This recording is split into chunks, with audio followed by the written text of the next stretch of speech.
আমার কবুতরের বাচ্চা, তুমি আমার গেন্দা ফুল, তুমি আমার অন্ধকারের হারিকান, তুমি আমার বর্ষাকালে হাতি, তুমি আমার উড়োজাহাজের হেল্পার। তুমি আমার হিন্দি ছবির নায়িকা। তবে এত বাধা কেন আমাদের? তুমি চাইলেই সব হবে না, আমি চাইলে সব হবে না। ওই মাতবরের কাছে আমাদের জমি বন্ধক রয়েছে।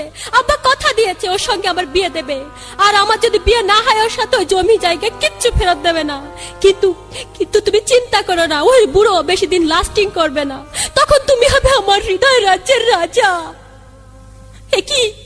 একি তুমি কাঁদছো? কই, আমি তো কাঁদছি না, আমাকে দেখ, আমার বুকে তো কোনো কান্না নেই। তোমার চোখে পানি, চোখে যেন কি পড়লো। আমার কথা শোনো তুমি। আমাকে কোনো কথা বলো না, আমাকে একটু সিঙ্গেল থাকতে দাও, আমাকে একটু সিঙ্গেল থাকতে দাও।